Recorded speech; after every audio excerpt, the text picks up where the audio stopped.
Welcome back to the podcast. Gabe, Giannis, and I, we are back on the mic for a weekly episode where we dive into all things family, fitness, maybe even some business. But I got a question for you, Gabe. This is one that's on my mind. I actually put this on Threads, which I don't know if a lot of people saw this, but the question was very simple. Should you let your kids win games?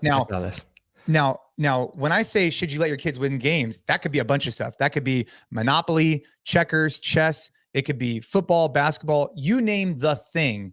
Should you let your kids win or should you always kick their butt? And I know this is a relatively controversial subject because some people have very strong opinions on this, but it seems like a lot of people either say hell yeah or hell no.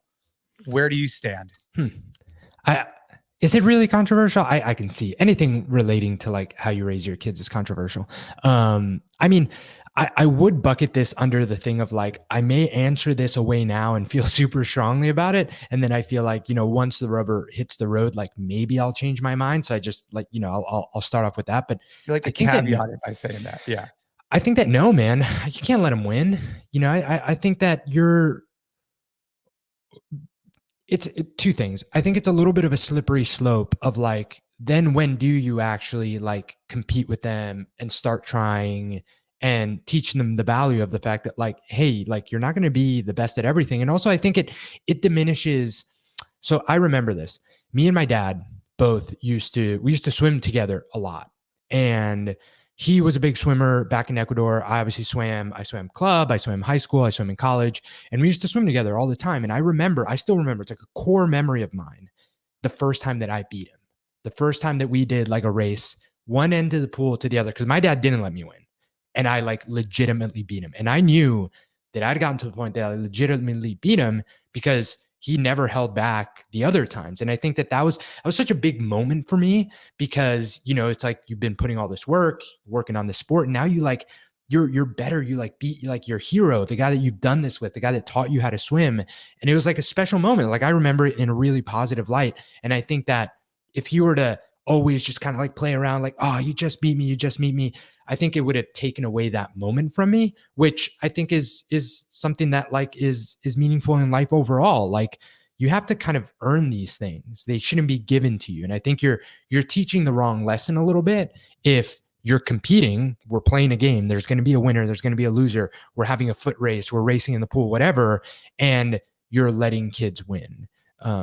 Anyway, that's just kind of like my knee-jerk reaction now. The swim analogy is really powerful because it's just so black and white, right? It's kind of like track and field. Like you either finish or you don't, like first or second. Like there's really no gray. Like in wrestling or something, maybe you could say there's whatever. But in swimming, it's pretty specific. But how did your dad? So let's just say you're back in the pool and you're swimming and you're saying, okay, I'm going to race you for 50 meters. Would he just kick your ass or would he make it close? Because I started swimming at such a young age, like I held my own as far as like I can remember. So I think that he was like, like trying, and it was always kind of like a little bit close, but I would imagine that he wasn't like purposefully trying to like beat me by like a lap and a half. I'm sure that he like kind of mitigated his effort, but it wasn't like he was letting me win. If I had to guess, but my honest answer is I can't remember. So I can't tell you for sure. But I would imagine that it's not like he's like, can I beat this kid by like a lap and a half? Like he's just like, hey, I can still beat you. Like got to work a little harder before you can beat me. I'd say that right now with the kids being 10 and 13, it's at an age where I'm not going to let them win at this age. But I'd be lying to you if I didn't tell you that I haven't let them win a lot of times in the past. And it's not even something I really in what though specifically, because I do think that matters too. Well, like in I don't know, like let's just say you're playing a game like a card game or something like that, and like you're playing speed, and maybe you slow down a little bit to keep them engaged and not just like and maybe this was not the right strategy, right? But like letting them beat you, be like, oh man, all right, let's play again because I think I could get you this time. And then using it more as like an engagement tool than a competition. I don't know, man. It's really interesting because if you think about like, I mean, in jiu-jitsu or wrestling and stuff like that, like I definitely allow Caden to get better positions on me because that's the only way he's going to learn. So it's a little bit different there, right? Like you have to give in and give him the submissions. Otherwise he's never going to learn them. But, you know, it's like when, even as a family, when we play games like volleyball and stuff, like we compete together, but we still kind of give the kids some like grace periods. I don't know. It's just something that was on my mind. Like how hard of a line do you do? Because then to your point, like, I don't know if I'm ever going to have a situation like what you just said with Caden, where he has been trying to beat me in something for his entire life. And then he has that moment. And I think the reason why it hasn't been built up like that is because I've kind of not made it that way, right or wrong. You know what I mean? Like I've never made it like that. But I think it's something that, like, if you wanted to, you could definitely start now. Like I remember I saw a video on Instagram the other day of this dad that, like, every year on his kid's birthday, they do a foot race every year on his kid's birthday. And so, like, every year in birthday, it's kind of gotten a little closer, and they haven't gotten to the point where like he beats him, but it's been cool to track the fact that, like, you know, and he, in these videos, like, he's trying to just beat him. Like he just, you know, like literally sprints as fast as he possibly can.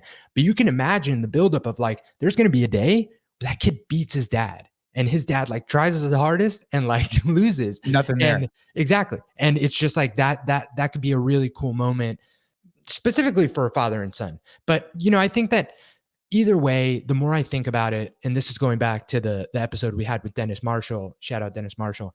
I think that, like, because there's so much context here, I do think that, like, you'll know, like, you'll have an intuition given the circumstances, given, like, you know, if your kid's having a really crappy day and he's like coming up to you and like you guys are playing a game, is that the moment for you to be like, try your best and beat him by a bunch and be like, you got to learn how to lose, kid? Like, no, I feel like you're going to know as a dad or as a parent, like, how should I approach this? Like, you have a gut feeling of, like, you know, given everything that's going on, like, is today a day to, like, let the kid have a little, like, feel good? Or is today the day to, like, you know, show them the fact that there's some value in hard work and competition, and that, you know, you're not going to be the best at everything. And if you want to, you're going to have to work for it and wait a bunch of time. And eventually when you do, it's going to be so worth it, because you know how hard it took you to get there. Yeah. I mean, you sparked an idea in my head. So what we do currently for Ava's birthday, we don't do this as much for Caden's birthday because they're like almost back to back, is every year we do a workout where we add a round. So when she was born, it was, you know, she was born in April. So I did a 400-meter run. She was born on the 21st. So I added 21 clean and jerks. She weighed, you know, 9 pounds, whatever. So I did a 95-pound barbell. And in the beginning, it was like, all right, 1 round for time. And it was like, dude, no big deal. And then I added a round every year she was born.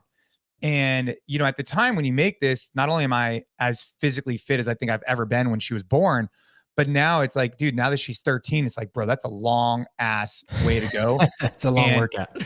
So last year I did 12 rounds, right? So that's whatever, 3 miles of running plus however many, you know, 200 and something clean and jerks and all this stuff. But the inspiration was that the older she got, the more it encouraged me to stay fit. Now, this last year, we did something different where Ashley and I split up the work however we wanted to do it together. I actually thought that was even a better idea, because now it's encouraging you and your spouse to both stay fit as your kids get older. So it's like more of a community focus. That's what we're doing there. But with the Caden thing, I mean, that's not a bad idea for fathers and sons to come up with something that they could do every year and eventually have like this moment. You know, Bedros talks about this where there's no longer this like, what's the word I'm looking for? Like, step into manhood. Like in some cultures, especially like African cultures, right? They do like a very specific ceremony to take them from a boy to a man. And in particular, anyways, I was in Africa and a gentleman told me a story about how his tribe took him from a boy to a man. And, but nonetheless, I should come up with something that we could do every year with Caden now that you're talking about it. Yeah, man. Traditions like that are cool. I'm so big on, or I don't know if tradition is the word that I'm looking for. But like things that you do every year, like things that become, I think tradition is the word for it. You know, I think that having stuff that like you can kind of track over time is such a cool thing to do. So one thing that I've always wanted to do, and it kind of didn't make sense to do it last year, but we're doing it for the first time this year, is I'm taking Shay on an overnight trip to go watch the Mets play the Texas Rangers up in Arlington.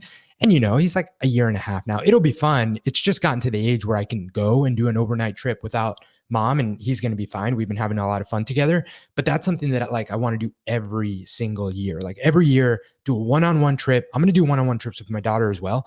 But like have a day, like a trip that's literally like me and him, like no mom, no sister, no anyone else. Like we watch a baseball game. We'll go to like all the different stadiums. It'll be awesome. And I think that like having that kind of stuff and knowing that it's going to be something that you like do year over year, at least for me, like that fires me up. And then you can always go back and like see it. Yeah. Yeah. I love that, man. And people remember that. Like I remember as a kid, like I'm sure anybody listening, like they have things in their mind that your family did on a reoccurring basis. Mm-hmm. And hopefully you did. And those things stick, man. When you just do it once or twice, like it doesn't really stick as much, but like you remember the weird stuff. Like, I remember the smell of this beach house that my grandma would rent every year. And we would always go there. And I remember the stairs, and I remember like, cause you remember this emotion, and it's like, that's what I want for my kids and experiences, It's funny when you look at your finances and you look at what you want to spend on. I think it's easy to say, I want to spend on assets. I want to spend on houses. I want to spend on things that are going to ultimately generate me revenue in the future, invest in, name the thing. But I think it's harder to quantify the value you get from spending money on experiences with your family, because those are going to be memories that are going to be able to be kept forever. But it's not as tangible, right? Like if I say, I'm going to go spend $5,000 on a trip to, go to 5 different baseball games or whatever, it's harder to quantify the value. But I think those are the things that the kids are going to remember long after, anything else. Right. So yeah, it's a good point, man. I got to think deeper about that test with Caden. I mean, for you guys, it could be as simple. I mean, you roll with him all the time. Yeah, dude. I mean, dude, there's going to be a day where you're not just going to be able to manhandle the guy. Like that day will come. Maybe for you, it's going to be longer than most guys. I'm sure it will, because you're a fucking beast and you're always going to train. But dude, there's going to be a day, and I think it's going to be a really cool moment for you too, where you like are like, oh, I'm just going to like, take him down really quick, and you like don't, or he like does something that completely surprises you, or he's just so strong that you're like, dude, like when did this happen? And I think that it's going to be a really cool moment for him, because I mean, I've seen you guys and I know that this is true. Like you're his like hero. And then for you, it's going to be like, dude, all the work that we've done together has like raised this young man now that is so capable that he can do this and defend himself in this well. I think that would be a really cool thing. Yeah, dude. Maybe I will do that. That's a good idea. Well, I just got back from Texas, by the way, and I am super fired up. Great state of Texas. Depending on when this releases. So dude, I am on that Southwest train, bro. I love Southwest. I just want to go on the record and say that Southwest, dude, talk about polarizing subjects. Let me tell you, people feel very strongly about Southwest. Dude, I love Southwest, by the way. I'm on your side here. If you don't like Southwest, you're doing it wrong. Here's the way you do Southwest right. You pay the extra couple of bucks to get like the A 1 through 15, or even like any A seat. Just get an A seat. Get in there and get an A seat. And you walk in and you just have a backpack, and you take the front aisle row is my go-to. That's my jam. And you get great leg room, right? Then eventually someone will take the front like window seat. They will. But most women don't want that seat, because women can't put their purse underneath their seat. So you're already eliminating half the people, because, and I'm only speaking about this from Ashley's perspective, is that they don't want the bulkhead, because the bulkhead, they can't put their stuff underneath their seat. Guys, we don't really care. So then, dude, I'm telling you, I don't know if it's because I have broad shoulders or if it's just because people don't want to sit next to me. Almost every flight I've been on with Southwest, if they say it's super packed, it's whatever, almost every single time I get someone not next to me. And so, dude, now I'm paying economy prices for first class experience when it comes to Southwest. I love that. We definitely have to clip that.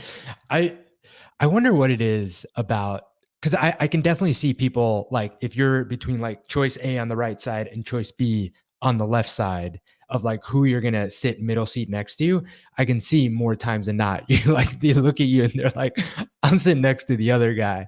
Like the broad shoulders, maybe the cauliflower ear. They're just like, this guy's bad news. I'm not sitting next to this guy. And I like to think that I'm a pretty nice guy, but dude, no, honestly, like people just don't want to sit next to me. And it almost to the point where like, I almost not offended, but I'm like, I'm not mad, because I like to have the center to myself, right? Yeah. But at the same time, it's like, bro, what the fuck? Like, I mean, I'm not like huge, but dude, So we love Southwest. The reason we love Southwest is because kids fly free. Kids fly free under 2 on any airline, as far as I know. Yeah. Oh, but then if no one sits next to you, you could put the kid in the seat.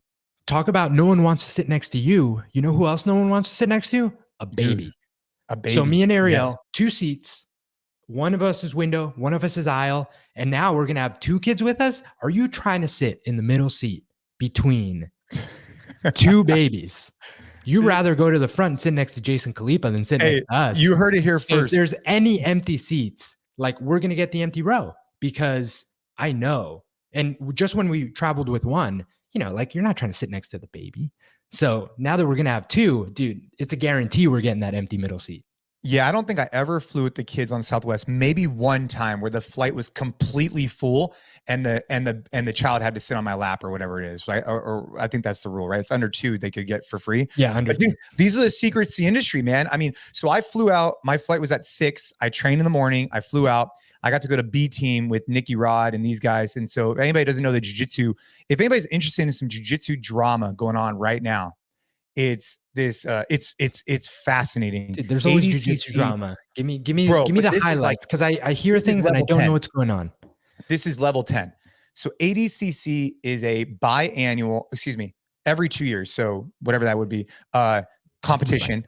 That's like the Olympics of jiu-jitsu. And it's always been that way. But the athletes get paid $10,000 if you win, and they get, if I'm not mistaken, like almost nothing to show up, right? So if you win, you get $10,000. If you win like a super, super, super tournament that's there, you get maybe like 40 at the most, right? At the most.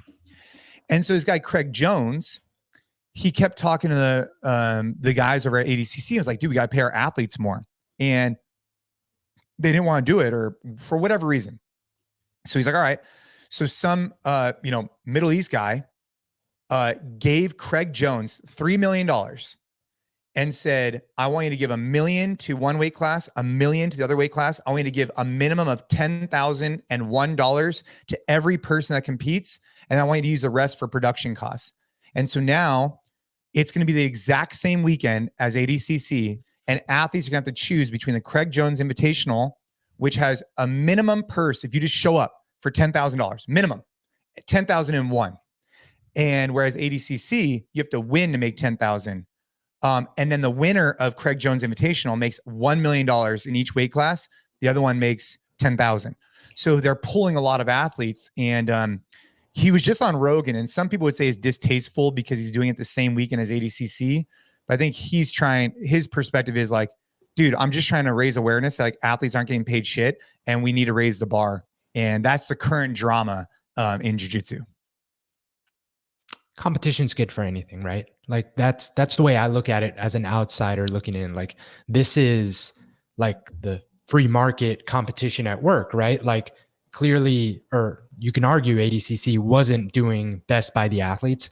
Someone comes in and is putting their feet to the fire. So if you want to compete, now that there are these 2, like, ADCC seems like they kind of have to step up and start paying their athletes a little bit more. They can't just rest on the laurels of being, like you said, the Olympics of grappling as the sport grows.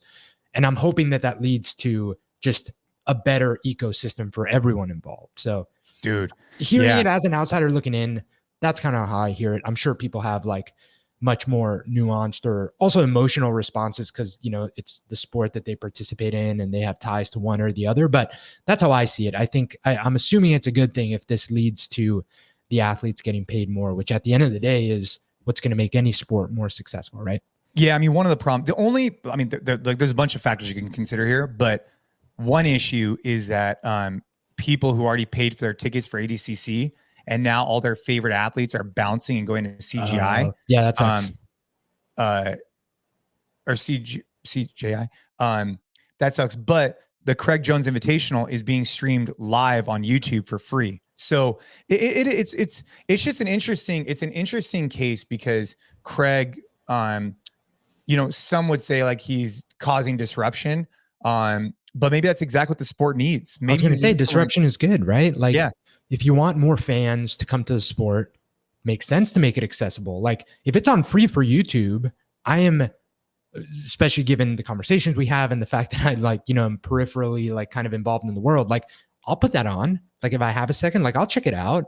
If someone that you tell me I should watch that's competing there, like I'll tune in for sure. But if I had to pay for it, there's no way. Like that's a barrier too far for the people that aren't fans yet, but are kind of interested, kind of curious. Like I would check it out. I kind of want to. So that seems like a good thing. And again, athletes being paid more, especially when they're doing a combat sport, just seems like the responsible thing to do. But yeah, what do I know?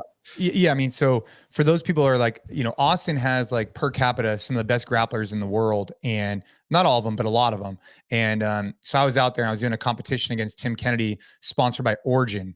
And if you have not listened to our episode with Pete, the founder of Origin, you got to go back and listen to that one. He just shares a lot of really cool information about American manufacturing. So Origin, they make incredible gis and jeans and all kinds of stuff. But anyways, we went out there and did a 3-part series, which should be coming out on YouTube almost any time that this podcast releases.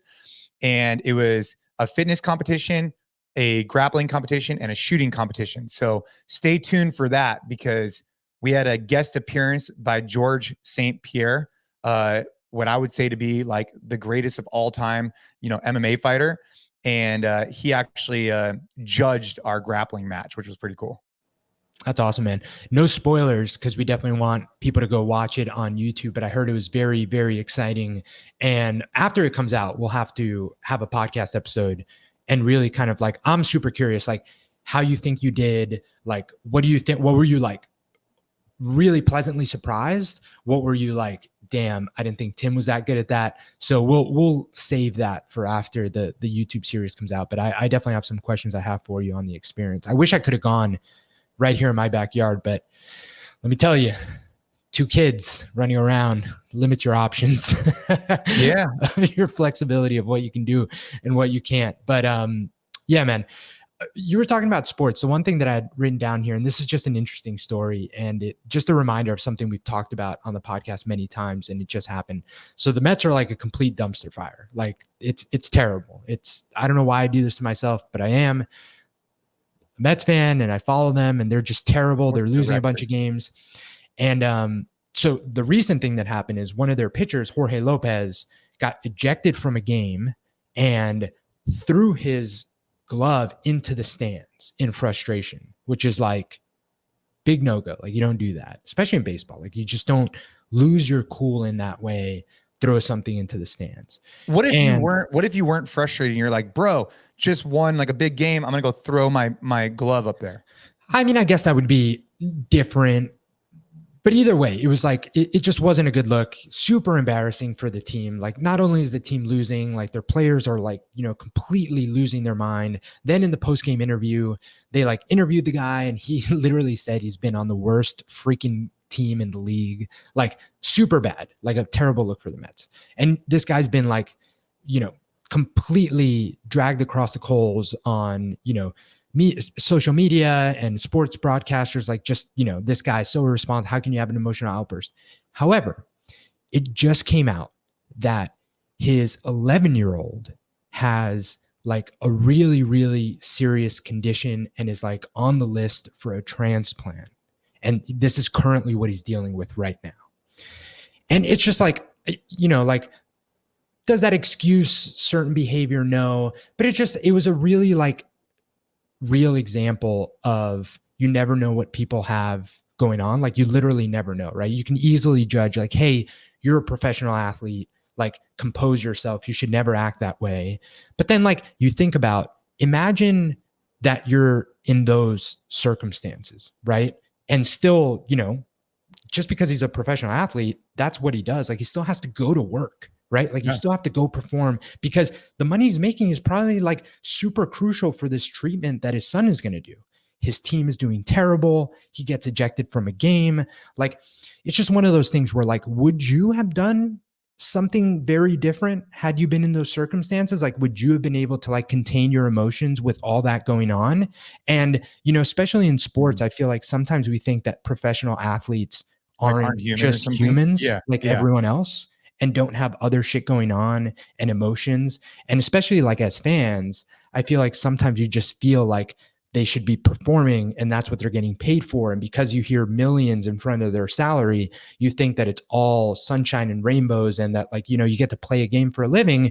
And it was just like, I don't know, it was a very real example of like, they're just humans. Everyone has shit going on. And it's really easy to judge people's reactions to stuff as an outsider. But I think if you really like look in the mirror and be like, if I was in that situation, how would I deal with it? I think that, you know, the honest truth is that most of us wouldn't deal with it any different, any better. We probably deal with it worse. So anyway, yeah, I mean, look, I don't know the situation. I don't know what the transplant is or what's going on. I mean, I look at that in a variety of different ways, right? On the one hand, like you signed up for this, like you chose this life as a professional athlete, and regardless of what you have going on at home, if you're not in the right mental headspace to perform, you then just sit yourself out from that game. Like that. So I'm just pulling on different threads. One is like, hey, if you know you're not prepared to contribute to your team and win, then you have an obligation to let your team know and to sit that out until you are mentally, physically prepared to do so, because otherwise you're a liability to the team and not an asset. So that'd be like one area of it, right? The other factor would be that maybe he didn't even know he wasn't going to be a liability, an asset, right? Maybe he didn't know he was going to be a liability, but all of a sudden, right? It's like a toddler or it's like a kid. They're getting upset, but they don't even know, they cannot necessarily pinpoint exactly why they're feeling a certain emotion, but they are. For example, with this guy, maybe he has this stress and this weight on him, and it just came out without him even like, I don't know, I guess the equivalent would be like when Ava was going through leukemia treatment, like maybe let's just say I snap at someone for something, but like, yeah, I wasn't fond of how I reacted, but it's because like all this weight was just adding up. I didn't even realize it. So maybe that's what's going on with him, right? He doesn't even realize it. And then he's like, oh shit, that came out in a really negative way. And now I'm curious how he's reacted since that point. Like, is he back on the team, working with the team? Is he back on the field? Like all that kind of stuff. Yeah, no, he got released by the Mets, and then he got released. Yeah, he got released by the Mets. He wasn't like a superstar player. That's another piece of it, which plays into both things. It plays into the fact that like, you know, he doesn't have the security of being a superstar to where maybe you don't react this way because you know you're fine, like you're taken care of, like whatever. I think that another thing people don't realize, I think with professional athletes and professional sports, and you can probably speak to this a little bit from like, you know, quote unquote, being a professional athlete, but in a much smaller sport like CrossFit, is that just because you're a professional athlete doesn't mean that you're like, you made it and there are no issues for you ever, especially financially. And when you even look at the big sports like baseball, football, I know is a huge, huge example of this. Like a lot of these contracts like aren't guaranteed. If you get injured, everything's over. And you've also like dedicated your entire life to one very specific skill set. This is what you've done. This is what you can do. This is how you can earn a living and earn money. And then if that's taken away from you, not only is that skill set not applicable in other places, but like your identity in many ways. So I just think that, you know, we talk a lot about empathy and how important that is. And I think that sometimes as a sports fan, I mean, I don't show a lot of empathy when my team isn't doing well. You know, it's a very emotional thing. But I think it's a good reminder that like, you know, just because these guys are professional athletes, they're not immune to a lot of the shit that we're all dealing with. Yeah. I mean, you know, one takeaway that I'd have for that is like, you know, your goal, whether you're an employee of a company, you own a company, whether you're an athlete of any type, is to be so good at what you do. So good.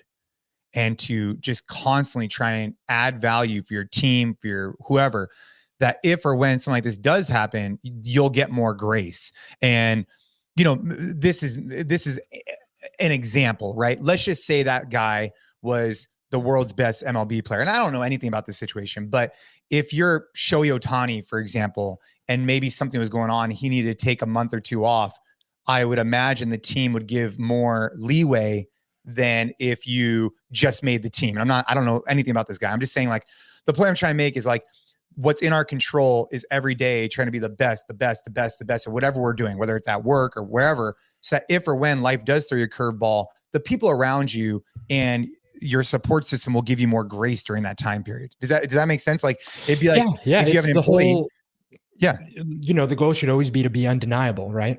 At whatever you do. Because if you're undeniable, you're undeniable. You know, it gives you definitely some flexibility with stuff. It gives you flexibility. Yeah. And I mean, I think specifically if you're speaking from a business perspective, like if you could add so much value to the organization that if you need time off, like the organization should be like, absolutely no problem.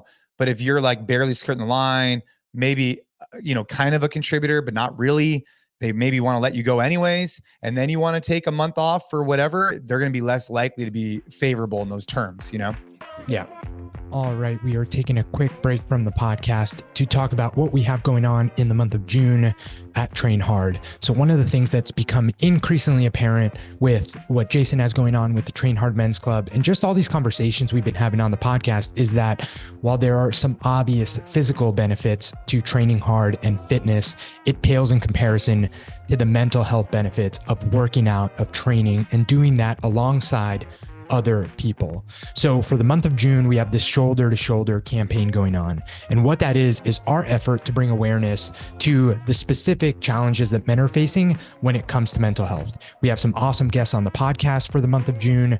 We're talking about this in the newsletter, and we have a patch for sale on the Train Hard shop where all proceeds from that patch, so all proceeds from this shoulder to shoulder Train Hard patch, are going to be donated to Movember, a nonprofit that we're super stoked to be working with because they're doing some great work. Again, also bringing awareness to the challenges, but actually putting out programs and taking action to help solve and provide solutions for suicide prevention, helping deal with anxiety, depression, all these things that are super beneficial to men. So if you want to participate in that, if you want to support that cause, we're super fired up about it. You can go on the Train Hard shop for that shoulder to shoulder patch. All proceeds are going to go to Movember, or you can just share this podcast, share the newsletter, help us continue to have this conversation. But let's get back to the show. Switching subjects a little bit, let me ask you a question. So Nick, who actually edits our podcast and does a lot of our media, he sent me this on Instagram and he was like, hey, this would be a really funny question for you to ask Jason on the podcast. So I promised him I would ask him. It's a pretty good one. So if you're in a 10 by 10 room, like small room. Here we go. This is like the bear and the man question. Yeah, go ahead. Kind of, but I think it's a good question specifically for you because you do combatives. 10 by 10 room without any basically naked, not naked, but basically you don't have even articles of clothing that you can use as a weapon or whatever. Yeah, you're in boxers. Yeah. What is the biggest animal you could take down? Dude. So, bro, I was with these guys. So I'm going to come back to the question, but I was with these guys and the B team guys? I don't know. No, I was with the Origin guys and they were talking about a bow hunter who snuck up on a deer and choked out a deer. And there's a, why? I don't know if it was, I'm going to have to send you this clip, dude. Basically this guy, he is like a UFC fighter and he, I don't know, for some reason he wasn't able to get shots with his bow. So he killed his first deer, I guess with a rear naked choke, got his hooks in around his bottom legs and choked him out. I'm going to have to send you the clip because now it really has me curious. Where is it? Cause maybe Liz can find it. Yeah, like I don't know. You could probably just look up UFC fighter choking out a deer on Joe Rogan. But the story he tells is he tells it to it. I don't know if Liz can pull it up here, but it's pretty fascinating. But anyways, what's the biggest animal I think I could take down? Dude, this is probably similar to the way most guys feel about other humans. I think you have a false impression of how skilled and talented you are. You see guys who have a couple of beers and they think they know how to fight. And the reality is bro, if you go up against someone who knows how to fight, you don't know how to fight. There's levels to this game. And an animal who's been fighting for its entire life, what do you think you could really take down? I mean, dude, I'd like to think that I could beat up a deer. I'd like to think that I could take one down, but you talk about one of those boars? Hell no. Elk? No. Dude, no, thank you. So I'd say a little deer. A small deer, a juvenile deer, no antlers. Juvenile deer, no antlers. Yeah, no antlers. Oh yeah, no antlers. No antlers for sure. Antlers. A little antelope. Is that what it is? Tiny. And even then, bro, I'm talking all kinds of shit right now. Because if you're in a 10 by 10 room, that thing's bouncing off the wall is gonna kick you right in your stomach. It's yeah, it's no good. It's no good. But the point of the question, so it's a little bit of a funny question, but I think that you hit the nail on the head with kind of the point of it, which is like being overconfident in Yeah. like what you could do. And I think that it comes back to a line, I forgot where I read it, but like everyone thinks that they're going to rise to the occasion, right? Like everyone thinks that like, oh, like, you know, if I need to, if it's life or death, like I'm going to see red and just fucking go like Chuck Norris on someone. Right. But I think that it's the opposite, right? It's not that you're going to rise to the occasion. It's that you're going to fall to like your level of training, your level of For prep. sure. Like, and I think that that's a really, we talk about protect a lot, but that's a really important way to, I think, go about thinking about how capable you are, because it's not about what you could do if quote unquote you had to rise to the occasion, like the thing you've done once, the skill you've maybe done once or whatever. It's what's the thing that you know and you're so comfortable with that you've done so many times that when your heart rate's out of whack, because the thing that people don't realize too is when you're going to have to maybe utilize some of this stuff, it's an environment that you can never, you can't mimic that when you train. Like this is going to be like a once in a, like you're going to be so out of your element that you're literally going to fall back to what has become second nature. And I think that, you know, emphasizes the importance of training, repetition with whatever it is. Even if we're just talking about like, you know, CrossFit competitions and hitting a lift on the floor when, you know, it's all eyes on you and all the, you know, chips are on the table. It's not going to be, sure, you're going to be a little amped up and that might mean that you do a little bit more, but for things that are specifically very skill demanding, you have to have done the reps to be super comfortable, because that's what you're going to fall back on. I was in, like I said, I was competing with Tim Kennedy, and after we were done with our match, we threw knives and guns on the mats. Now these are fake guns and knives, for the record. There was no actual firearms or real knives anywhere in sight. And so we start grappling, and we're fighting for this knife. And I have the knife and I'm trying to stab Tim, and he's trying to control my wrist. Well, the one hand he's controlling my wrist, he then does what's called, he like staples my hand. So now he has one hand free because he puts his knee basically over my arm. And with that same arm, he then starts eye gouging me. And it's a really good example because him and I were fighting for these knives. And his whole thing was like, dude, you gotta secure the weapon and the position, both. You can't just have one or the other, because if you secure a good position, but the guy still has a weapon, that's tough. If you just secure the weapon, but the guy has a great position, they could still drop bombs on you from a mount position. But the eye gouging is a great example, because normally when you grapple, you don't get eye gouged. And unless you're exposed to it, it could throw you off. And I don't know, man, I just cannot explain to someone enough that if you haven't had exposure to combat sports, you shouldn't expect yourself like to perform that well. Have you seen that podcast where they're asking Nate Diaz? He's like, hey man, so like, bro, you think I got a chance with you in a street fight? And Nate's like, no. Nate's like, what? He's like, bro, you're a podcaster. I'm a fighter. He's like, no. So like, honestly, you don't think? He's like, no. He's like, I would knock you out. Like, and it's just a reality when you have someone who spends hours and hours and hours, you know, it's like that Malcolm Gladwell. Yeah, man, it's a funny question that brings up a really good point. And that's why I wanted to ask you, but it's so true, man. I got to get to training. Wait, Liz is this the story? Wait, no, I cannot beat that. If you're watching this on video, there's a giant ass deer with. Look at that. Look at how jacked that is. Look at how vascular those muscles are. I cannot beat that one. No, that's like that's a super powered one. No, Liz, if you pull up that YouTube video, you get to the clip where he actually starts telling the story, dude, it's fascinating. But hey, I did want to mention this. Memorial Day Murph came around, and I thought it was really a cool thing that we learned at the gym. And this is something I was probably taking for granted. I just wanted to share this. Is like, so we're at the gym, classes are packed, right? We have back-to-back classes of like just a lot of people. And to start with, Coach Frankie goes, hey, does anybody not know what Memorial Day is? And it was really interesting because we have a melting pot here in the culture. I mean, in the Bay Area, of people from all over the world. And you just assume that most people would understand what Memorial Day is. But some of these guys who might have just came here from another country don't. I mean, it's not like and so it was just a cool thing to see how there were some people in the room that didn't even know what it was. and that Frankie took the time to educate them and explain the why behind the workout and the why behind everything else. And I just thought I'd share that here, not to take for granted the fact that everybody knows, especially from different cultures, what we're really trying to honor and what we're trying to do. And that was my big takeaway from Memorial Day, was like, how could I do a better job of sharing that with more people who maybe didn't grow up here or didn't do those type of things? But nonetheless, Murph was tough. I clipped the first run hard and just kind of held on.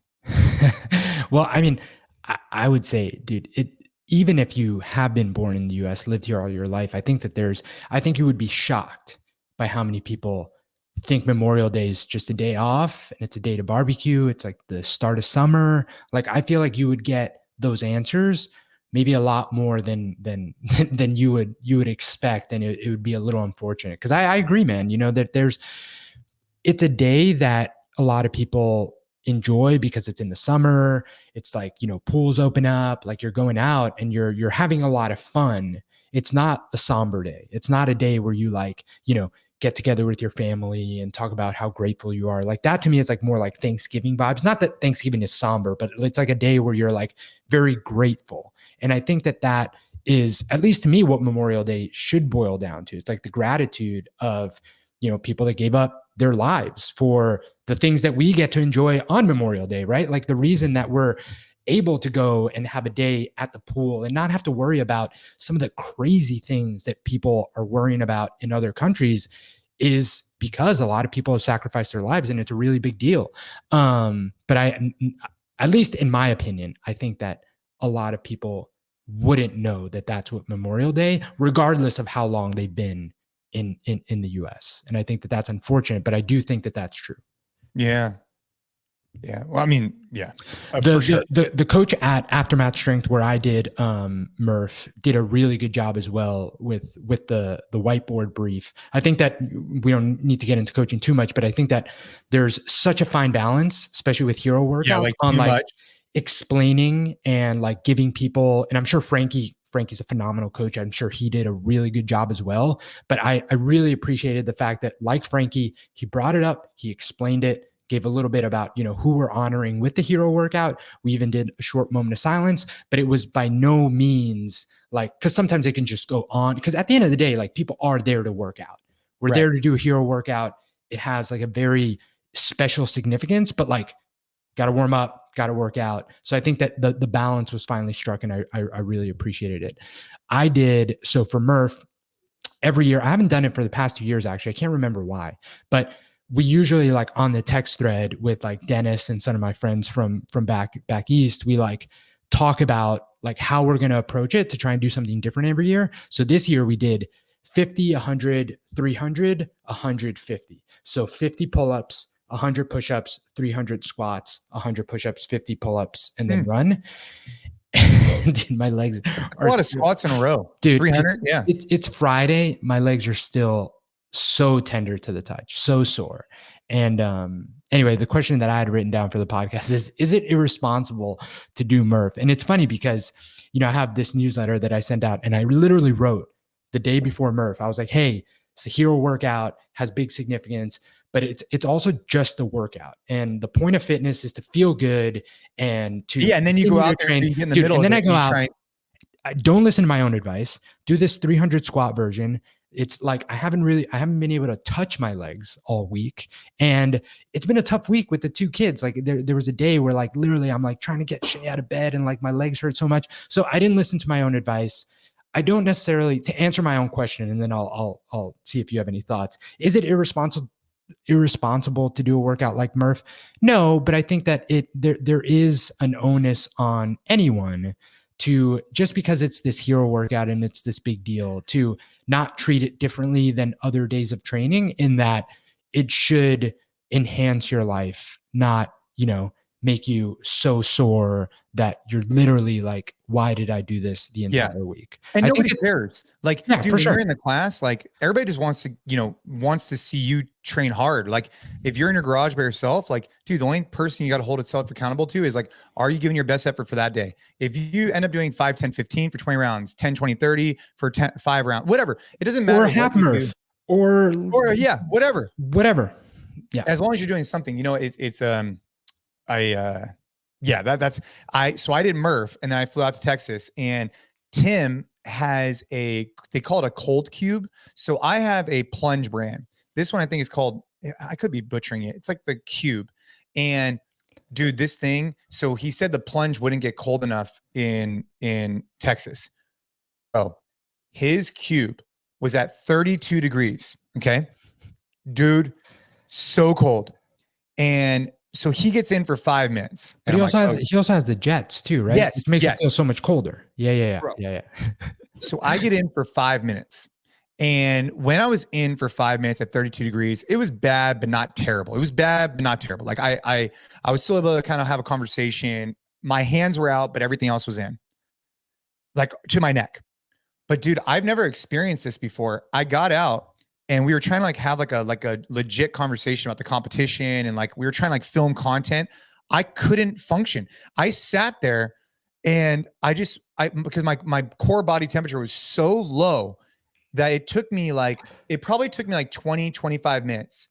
And then finally I look at the videographer guy. He has it on camera. I was like, all right, I'm good now. Like I'm back to normal, because I was just shivering so much, dude. Like, I don't know if you've ever experienced that, but 5 minutes at 32 degrees, it was too much. You got to do something. And a lot of the benefits, allegedly, from stuff that I've read and heard, come from the process of heating back up. So like, in Texas, it's easy, especially in the summer, because I'll literally just stand in the sun and it heats me up pretty quick. But when I was doing it first thing in the morning, for example, I had to get in for a hot shower afterwards. Like if I tried to just like do the cold plunge and then like put some dry clothes on. Would you just keep shivering for too long? Dude, it would be, yeah. There's no way. And there aren't even benefits to that. And there's at like least, this peer pressure, again, right? from what I've heard. Yeah, to like just tough it out. Like, and I saw him shiver a little bit too, man. Don't yeah. Like because we're sitting there and we're like, don't try and hide it. I saw you shiver. I saw that twitch. But dude, yeah, it was too much. It's too much. I'm all about the cold plunge, but at some point you got to realize like where your limits are at and what the benefits are. Like Murph, right? It's the same exact thing. If you can't squat down and pick up your kids for a week, you maybe next time you got to tone him back a little bit. 100%. Listen to your own advice, Gabe. Yeah, and it's okay. I wanted to just share this today. So obviously, I just want to say thank you for everybody listening to the podcast. We had some great reviews on Apple, which we could see them all. And then we gave away some Jocko Fuel products. So we gave away some greens and this Time War, which is like this vitamin pack that I use every day. And so those have already been shipped out. So we sent them out to 3 different people. I just want to say thank you so much. We randomly selected them. We'll be doing more giveaways on the podcast, but I just want to say thank you for the reviews. And for those 3 people that received them, you should be getting them anytime soon. It is going to be for Dina, Greg, and Ryan. So I just want to make sure. Greg, and Ryan. Shout out Dina, Greg, and Ryan. It could be Deanna. I think it's Dina. But I just want to say thank you for that. And I wanted to bring something up that I think is really interesting. We could talk about this more long form when we have a little bit more time too. Go ahead. Yeah. Just before I forget, because we were talking about Murph, I used the Origin Train Hard Rash Guard for Murph, and it was absolutely perfect because like you don't want to go shirtless with a vest because you'll chafe everywhere. And you don't necessarily want to go like a shirt with the vest because the shirt's always going to be like a little bit baggy, but having the rash guard, like skin tight rash guard, and then the vest was like premium move. Premium. That's a good idea.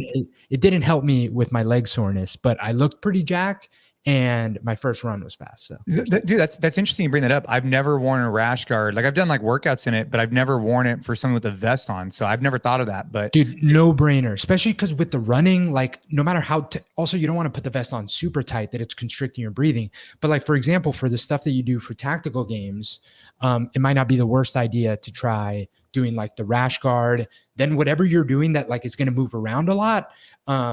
Just because, especially on hot, sweaty days, like if you get like a little bit of, like chafing going on, dude, it could ruin your day. So anyway, pro tip. Well, dude, stay tuned for some videos we have coming out. Stay tuned for the Origin video. But I just want to, shortly here, I'm actually headed to a golf course. And I just wanted to share this because that is interesting. So as I've said before, Ashley's really interested in golf. Caden's gotten interested in golf. I'm not extremely interested, but I'm supportive, right?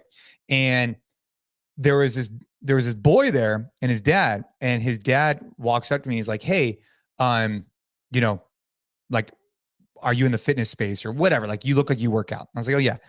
And he goes, "I could really use your advice for my son." He goes, "My son is a scratch golfer at 15. So it means that he's like 0 handicap or whatever that, so he's really good."